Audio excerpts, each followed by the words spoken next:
আসসালামু আলাইকুম সুপ্রিয় দর্শক শ্রোতা, আপনারা কেমন আছেন? আলহামদুলিল্লাহ ভালো আছি।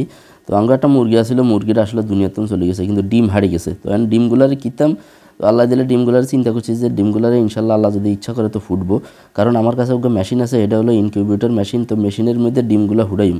তো দেখতে পাচ্ছেন যে ডিমগুলারে খুব সুন্দর করে আগে মুসি লইতে হইব, মুসি লনের হরে তারপরে একটা সাইড পাওয়ারের বাল্ব লই আমি ইনকিউবেটরের মধ্যে লাগাই দিছি। তো আর এই ইনকিউবেটরে আসলে একটা পদ্ধতি আছে যে এটা আপনার আইপিএসে চালান যাইব, তারপরে সরাসরি কারেন্টে চালান যাবে। তো দিয়ে দিছি, কারেন্টে দিয়ে দিছি। তো দেখতে পাচ্ছেন যে কিছুক্ষণ পরে লাইট জ্বলে উঠবো। তো এই যে লাইট জ্বলে উঠছে, তো লাইট জ্বলে উঠলে মনে করবেন যে ইনকিউবেটর ঠিক আছে। তারপরে ইনকিউবেটর আসলে একটা নিয়ম হইতেছে, এটা 37.7 ডিগ্রি সেলসিয়াস তাপমাত্রায় ইনকিউবেটর ডিম হোডে আর কি। তো আপনারা খেয়াল করবেন, যে আপনাকে ইনকিউবেটারে যদি 37.7 ডিগ্রি সেলসিয়াস হয় তো এখানে বন্ধ হয়ে যাব। তো এটা বন্ধ হওয়ার পরে আবার যখন মানে শুরু থেকে শুরু হইব 37.2 আইলে আর কি, 2-3 আইলে আবার লাইট জ্বলবো, ঠিক আছে। এইভাবে লাইট জ্বলা নেবা হইলে আপনাকে মনে করবেন যে ইনকিউবেটর ঠিক আছে। তো ইনকিউবেটারে আপনারা কী করবেন, তারপরে একটু গরম হওয়ার পরে ইনকিউবেটার কিছুক্ষণ চালু দিয়ে রাখবেন যাতে একটু গরম হয়ে যায়, উষ্ণতা থাকে। তারপরে ডিমগুলো সুন্দর করে ইনকিউবেটারে বসাই দিবেন। তো ইনকিউবেটারের ভিতরে একটা সুন্দর একটা কাপড় দিয়ে দিবেন, পরিষ্কার কাপড়, যাতে ডিমগুলো উষ্ণতা ধরেই রাখে আর কি, ঠিক আছে। তো ডিমগুলোকে সুন্দর করে এভাবে ডিমগুলোকে সুন্দর করে আপনারা সিরিয়াল করে দিয়ে দিবেন। ওগুলোর লগে আর ওগুলো লাগে থাকলেও সমস্যা নাই। আসলে ডিম আসলে এই ইনকিউবেটারটা আসলে 70টা ডিম ফুটানোর একটা ক্যাপাসিটি আছে এই ইনকিউবেটারের। তো ইনকিউবেটার আসলে ডিম ফুটানোর মতো আগে আমার কোনো অভিজ্ঞতা নাই। তো কারো যদি অভিজ্ঞতা থাকে এখানে কমেন্ট করে জানাইন কীভাবে কী প্রসেসিংটা কী। তো আমি আসলে একটু মানে ওই গাইড দেখে তারপরে ইউটিউবে দেখে তারপরে একটু শিখছি আর কি। তো আসলে ইনকিউবেটারে ডিম ফুটান লাই মুরগির ডিম 21 দিনে ফুটে, তারপরে হাঁসের ডিম 28 দিনে ফুটে, আর কোয়েল পাখির ডিম হলে 18 দিনে ফুটে।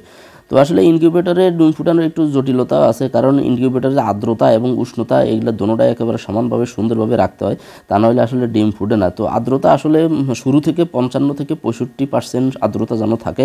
তারপর ডিম ফোটার ঠিক 3-4 দিন আগে 70 থেকে 75 কিংবা 80% আর্দ্রতা দিতে হয়, কারণ আর্দ্রতা দিলে তারপরে ডিমের যেই খোসাটা নরম থাকে, বাচ্চা হওয়ার পরে বাচ্চা ঠুকায় বাচ্চা বাইরে হতে পারে।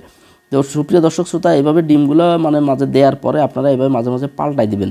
কিন্তু পাল্টাই দিবেন বুঝবেন কিভাবে? তো আসলে যদি মার্কার কালি না থাকে তাহলে আসলে ওই পাতিলের যে কালি আছে না, সে পাতিলের কালি দিয়ে আমি দিতেছি, কারণ আমার কাছে এখন মার্কার নাই।